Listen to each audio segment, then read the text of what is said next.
Maka jangan heran jika kita selalu sering menggunakan racikan seperti ini. Yang akan terjadi, tulangan ayam akan menjadi lebih padat. Kalau tulangannya padat, maka bobotnya pasti akan bertambah. Assalamualaikum warahmatullahi wabarakatuh. Jumpa kembali di channel Puja Kesuma Farm. Apa kabar Anda hari ini? Mudah-mudahan kalian semua senantiasa dalam keadaan sehat walafiat, dimurahkan rezekinya serta dimudahkan dalam segala urusannya. Amin ya robbal alamin. Seperti biasa, untuk menyingkat waktu, kita akan segera lanjut ke pembahasan kali ini. Banyak sekali ayam berbodi tinggi, besar, panjang, sehingga prediksi kita pasti bobotnya maksimal. Tapi pada faktanya teman-teman, itu semua belum tentu terjadi. Artinya, banyak kita lihat ayam terlihat besar, tinggi, dan panjang. Tapi setelah ditimbang, ternyata tidak ada bobotnya teman-teman, alias hanya tebal bulu. Nah, faktor apa sebetulnya yang mempengaruhi itu semua? Ternyata selidik demi selidik ada kekurangan yang terkadang kita tidak paham, yaitu dari segi tulangan yang kering, tulangan yang tidak padat.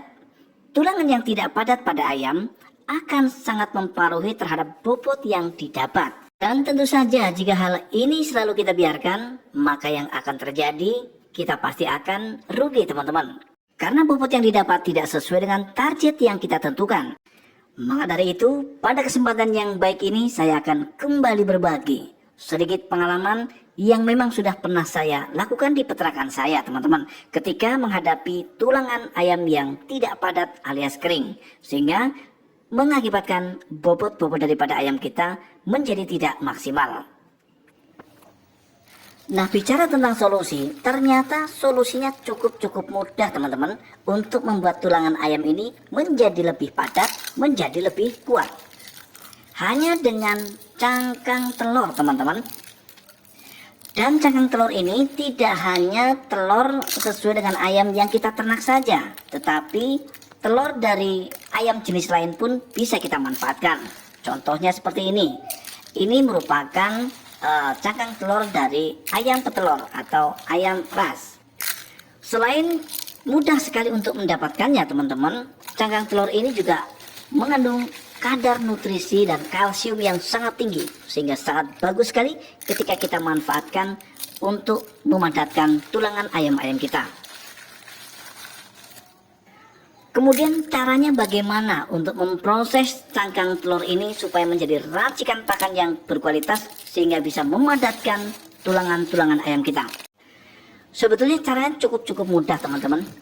Jadi kita hanya melembutkan cangkang telur ini supaya lebih mudah untuk dicerna oleh ayam. Terserah caranya bagaimana.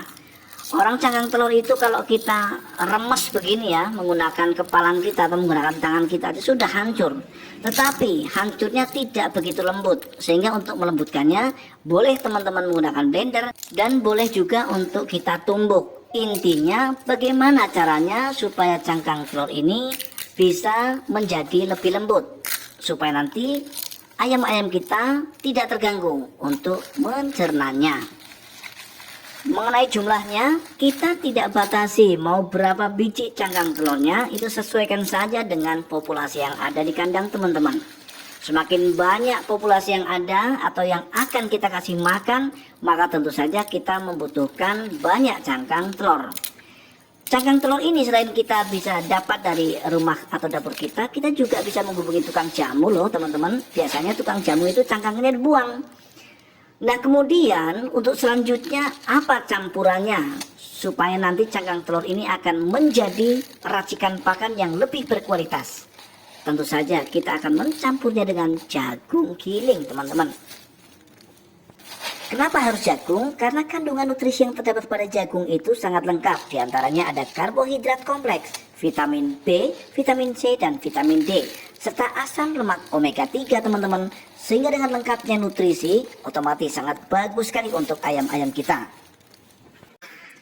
Kemudian ada satu bahan lagi teman-teman, dan bahan ini juga bisa kita dapat dengan gratis loh, yaitu dari nasi sisa. Tapi jangan yang basi ya teman-teman, usahakan kalau yang basi kita harus proses dulu dengan cara merendamnya dengan menggunakan air panas. Campurkan ketiga bahan ini antara cangkang telur, kemudian jagung giling, dan juga sisa nasi. berikan pada ayam yang akan kita proses, agar supaya tulangan yang kering pada ayam bisa menjadi lebih kuat, lebih padat, sehingga akan mendapatkan bobot yang lebih maksimal. Nah, kemudian rata-rata ayam yang saya kasih racikan pakan ini teman-teman dan sahabat semua, itu adalah ayam-ayam pejantan. Kenapa harus menggunakan ayam pejantan? Karena secara umum kalau untuk ternak pembesaran ini kita harus menggunakan ayam pejantan. Alasannya, karena ayam pejantan pertumbuhannya itu lebih cepat daripada betina teman-teman. Itulah alasannya kenapa kalau kita mau mengawali usaha ternak ayam kampung ini, kita diwajibkan untuk memilih sistem mana yang akan kita pilih. Sistem pembibitan atau sistem pembesaran. Kalau untuk pembibitan silahkan gunakan indukan yang bagus, indukan yang super, dan indukan yang berkualitas. Sehingga nanti akan menghasilkan telur-telur dan DOC yang berkualitas. Tapi ketika kita ternak pembesaran, maka dari nol kita akan mencari DOC yang jenis kelaminnya adalah pejantan teman-teman. Nah, kemudian jika ada yang bertanya, apakah racikan pakan ini yang berbahan dari ketiga bahan ini, yaitu cangkang telur, kemudian nasi sisa, dan juga jagung giling ini bisa diberikan pada ayam betina? Tentu saja boleh teman-teman ya. Nah, tetapi ditakutkan karena di sini ada unsur yang namanya cangkang telur. Itu biasanya jika kita selalu sering memberikan cangkang telur pada ayam betina, apalagi yang sudah indukan, maka dikhawatirkan nanti hasil produksi telurnya dan kemudian hasil DOC-nya akan menjadi DOC yang kanibal teman-teman.